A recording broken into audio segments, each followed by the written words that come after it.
church, where there are some of us quite active, but also in government, the private sector, and the NGOs. Andy taught us that nothing good comes without painstaking hard work and sacrifice. We in academia know that this is certainly so from our own personal experience. We do not do enough of two other lessons that Andy taught us. One is the need to share our workload within groups based on equitable reciprocity. The other is not being afraid to unleash our creativity, especially when it is embedded within our rich cultural tradition. In this presentation, I've shown how Andy Palacio led the interface between culture, national dependence, and performing arts during his relatively short lifespan with us. I have deliberately pointed to members of the academic community to sharpen their wide-ranging capacity within his rich legacy, partly because we have felt that these matters are not part of our prerogative. On the other hand, I could have pointed to other sectors which are also touched by Andy. They include artists themselves, media personnel, persons who work in recording studios, electronic experts, makers and repairers of musical instruments, persons involved in booking tours, stage managers, etc., etc., etc.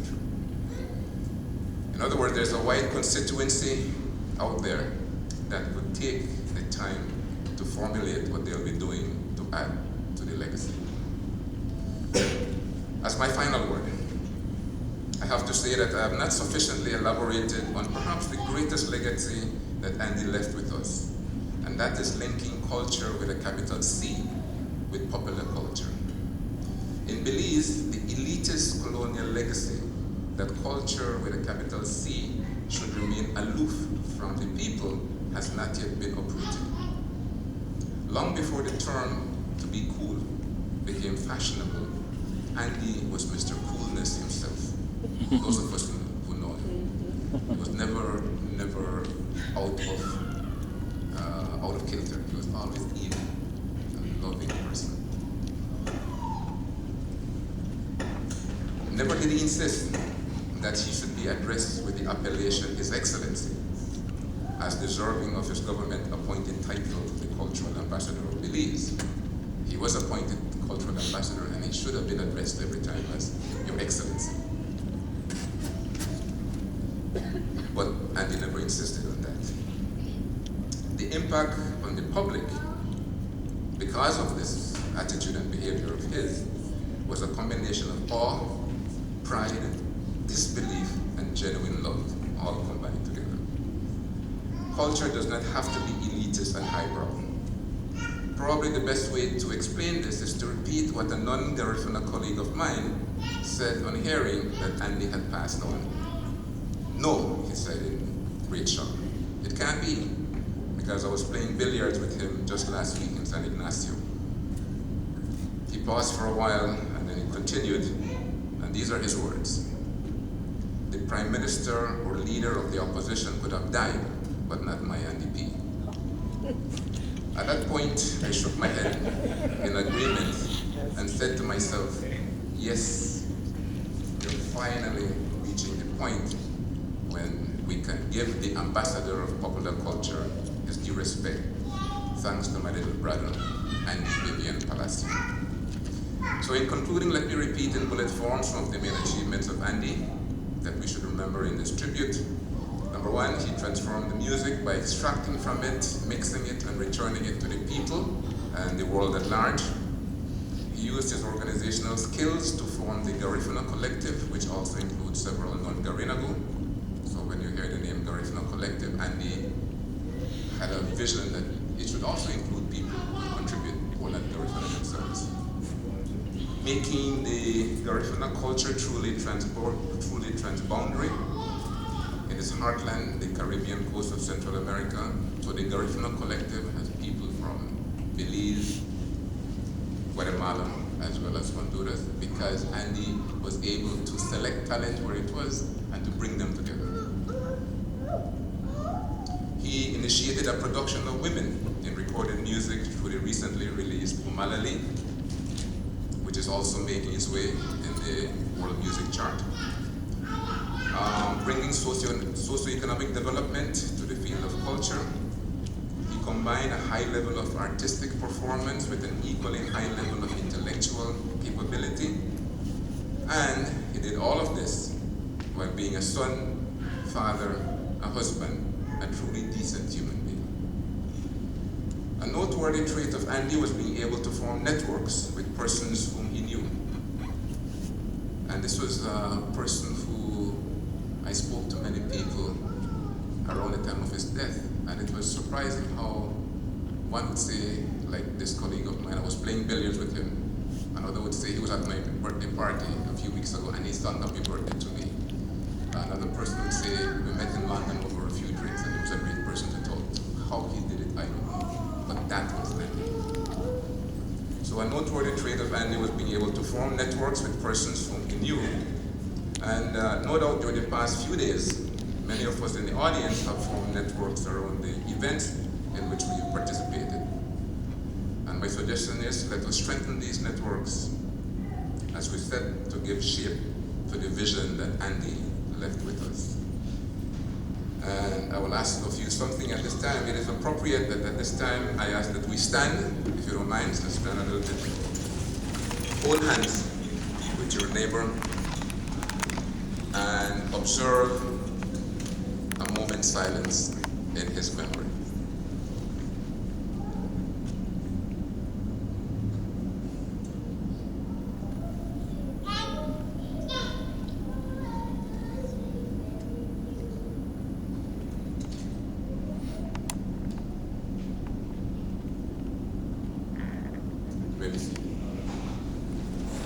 My last word has to go back to Garifuna. Mabuye, Namule Andy. Thank you very much.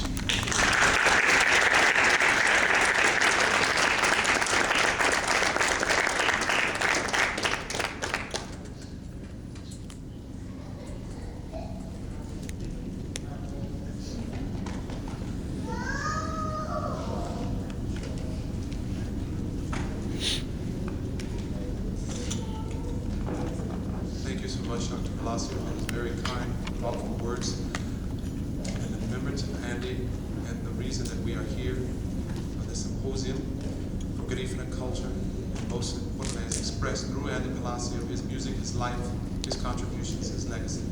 So thank you. At this moment, the floor is open for questions for our panelists, and there are also a number of other Garifuna here. Any questions? Yes. Unfortunately, I think I know the answer from what Dr. Palacio said, but are there any opportunities to study Garifuna formally as a formally taught language for non-Garifuna or for kids who are living in the States and have no, not just a few cultural things, a few words, but as a real language? Yeah, there are two things that I would say on that. One is that, yes, there are efforts. For example, in Belize, I am teaching currently a course called Garifuna Culture and Society at the university there. I know that the language itself, there are efforts taking place in Belize, and I think in Los Angeles too, as well as in Florida. I live in New York. I don't know what is happening in New York. There are probably any is. form of grammar books? Again, A grammar, not a dictionary. Yes. Grammar? yes. Are there recordings that help you with the sound of? Working Okay, these are very appropriate questions, and I think what would be appropriate if there was some sort of clearinghouse where we would know what is happening in different parts and could then subscribe to them. A few things are happening here and there, but the coordination is minimal.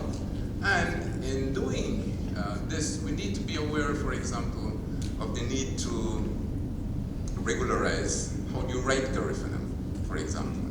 This is something that Roy Cayetano has been working on.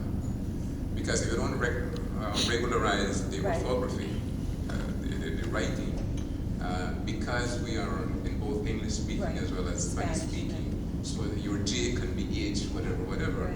these are things that we need to know, we need to do. And this is what I was referring to, that we certainly need an institution or an academic foundation, a format, where we can go into this in depth and then share the information with the public.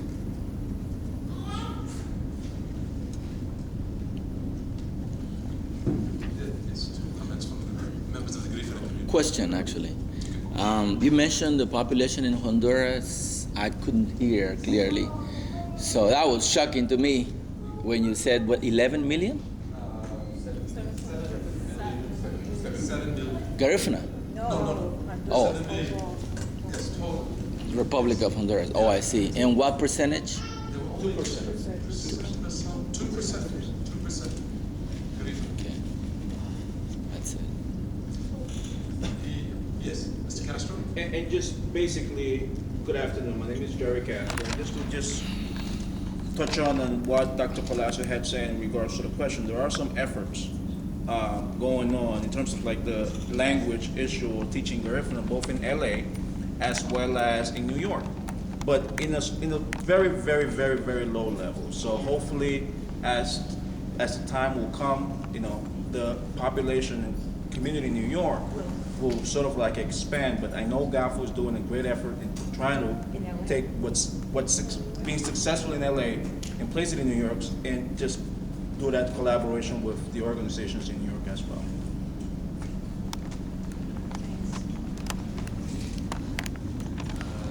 Yes.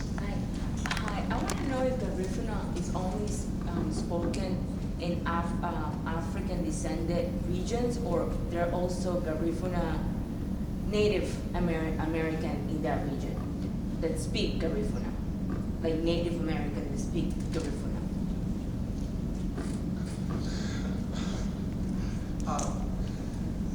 For the Garifuna language, there will be others who can talk about this. In the region, primarily just those of Garifuna descent. I know it's an Arawak-Carib-based language, so there are the ties between Native American language. Now, I don't know much about the preservation of and how the Arawak-Carib language, how much retention you know of things. Yeah, he was the best person to answer this question. Well, I'm trying to share this.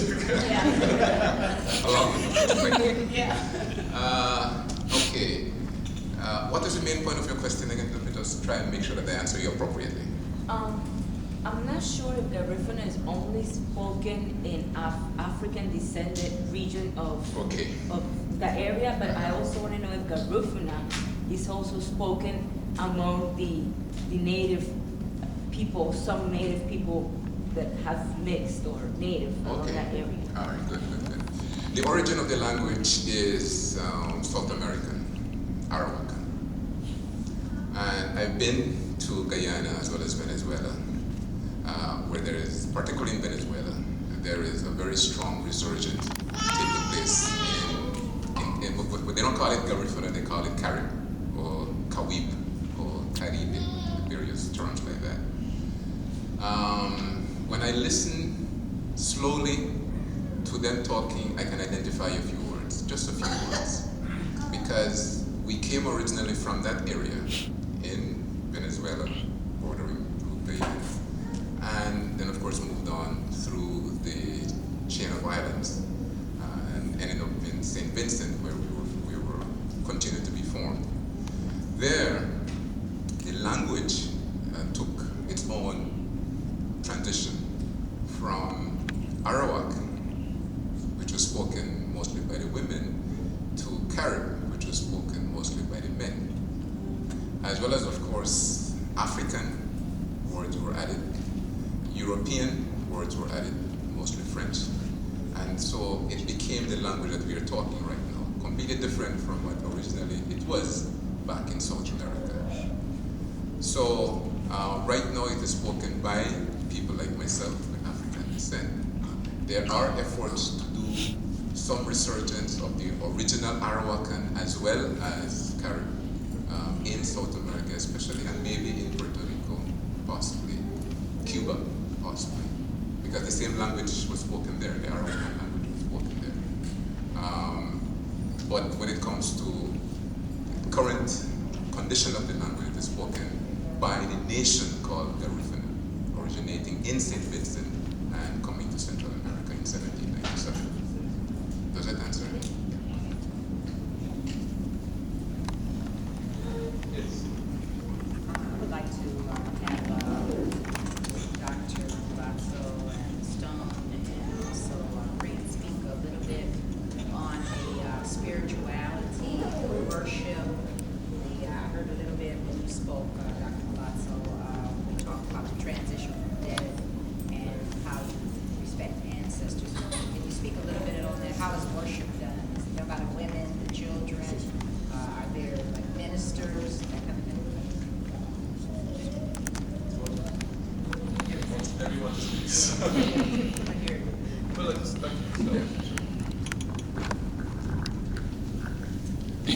Well, I'm not the best person to speak about this, but I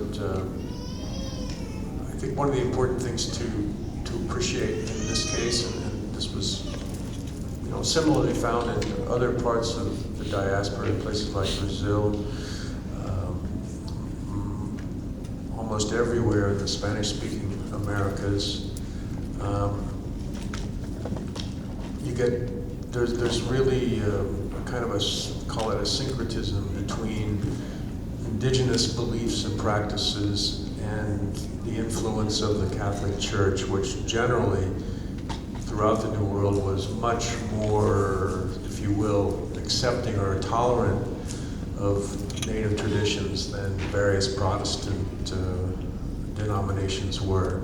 And, of course, we're talking primarily about Latin America and the Caribbean, therefore we're talking about areas that were penetrated by the French, by the Spanish, basically Catholic religious traditions. I'm going to defer on a more detailed kind of response to my colleagues who have studied this and Dr. Palacio's case know it from the inside out. Best way to answer your question is to invite you to come to a little. And the invitation is open to everybody because it's a public ceremony and people can come to see what is happening. And it's very experiential. You have to be there with the people, smelling, touching, etc. I guess the shortest thing to say about our spirituality is that it has various aspects to it. But the one that combines these aspects is that it is healing. It could be physical healing because you have an illness, you've been to doctors, diagnosed, there's no cure. It could also be a psychological illness. It could also be social in terms of building linkages, particularly within the kinship system. So to us, healing is not only a physical condition, but it's psychological and social. And all of those elements fuse into spirituality. The other thing that I would say about our spirituality, and to go back to what Michael was saying a while ago, the rituals, there's high syncretism, primarily with Roman Catholicism, which has happened over time. There's also very much other aspects of the culture built into it.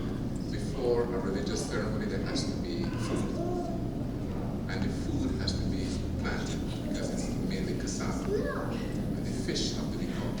So by itself, it's also a combination of cultural aspects, many of which are slipping away. So when we talk again of a cultural crisis, meaning I need to look at it seriously with it, possible revival and retrieval, certainly our spirituality is one aspect. This is an interesting question for me because research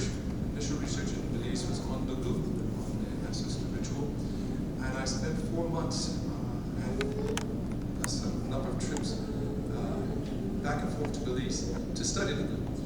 And it became the best way for me to describe it is that from an African American perspective, it is an extended family reunion. It is a family reunion for the living and the spirits of the deceased. So the ancestors, all of the ancestors, paternal ancestors are there. They're welcome at the Dagu. They speak through the living. They talk to them about, it's interesting about certain things that may happen. If a child is sick, I was at one particular Dagu, and I was having problems with the heat in Belize, as I often did. The woman that I stayed with, she said, well, we're going to have you give you some Cerasee. And she tried everything in the world to make it taste good, raisins, whatever. She tried it. It's very bitter, but it was to help cleanse and help she thought it might assist me with my heat rash I was having a problem with. So I was in the temple, and one particular woman, Oeha, she fainted or became possessed with the spirit of an ancestor, and the ancestor spoke to her, telling her how to cure one of her sick children, or the children. And she mentioned some of the herbs, and immediately I caught Cerasee, and I caught a few other words there. And so I said, someone's sick, so she started to describe.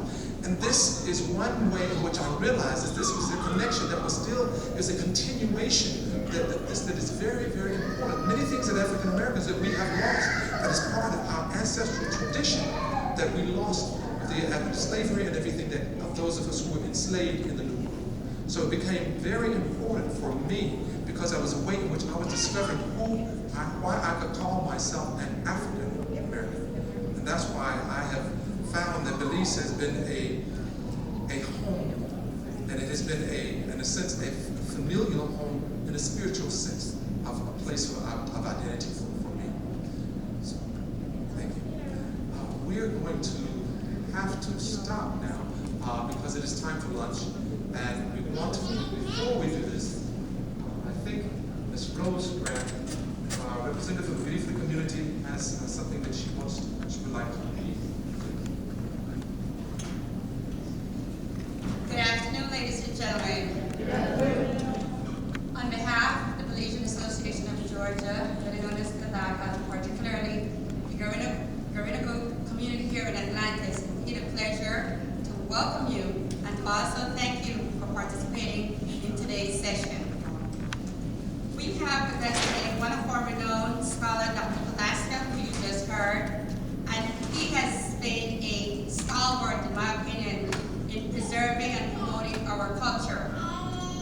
And as they say, this is a small world. Over 10 years ago, 1992 to be exact, we had a Garifuna Summit in Los Angeles. And I was privileged to be part of that event. And shortly after that, I moved to Georgia. And so, as everything else, someone dropped the ball in an award that Dr. Palacio was supposed to receive. But this is a small world, as I say, and I believe in giving a person their just due while they're still alive. We mourn the death of Andy today, and I do not want to have to live with this on my mind that Dr. Palacio never got his award that he was supposed to get over 10 years ago. So guess what? I have the award. And so Dr. Palacio, please join me.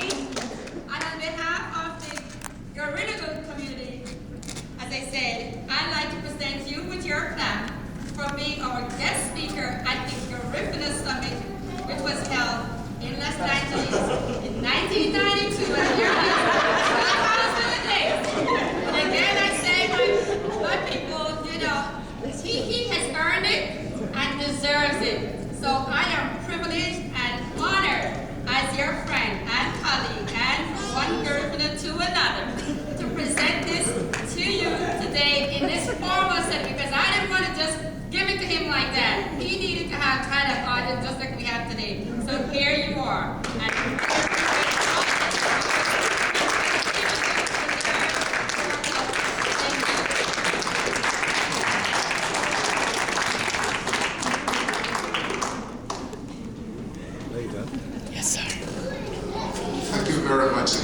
totally unexpected.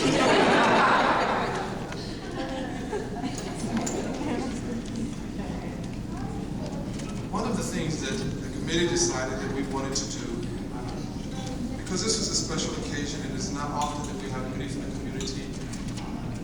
From an international perspective, we have representatives here from New York, Mr. Jerry Castro, and Los Angeles, Giovanni, Figueroa, and Cheryl Morales, and Belize, Morales here, and also Los Angeles. Greg Palacio. Greg Palacio, whose paintings, beautiful paintings, yes.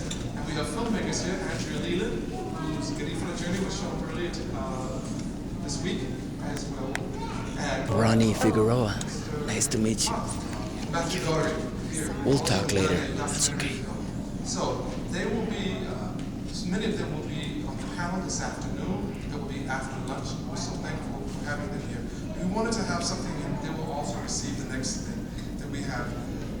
This is books that we have for the presenters that the committee decided, and Rose Grant here and Ms. Tanya Cook have helped me. I would not have been able to do this without them. They have been very, very helpful throughout the entire process.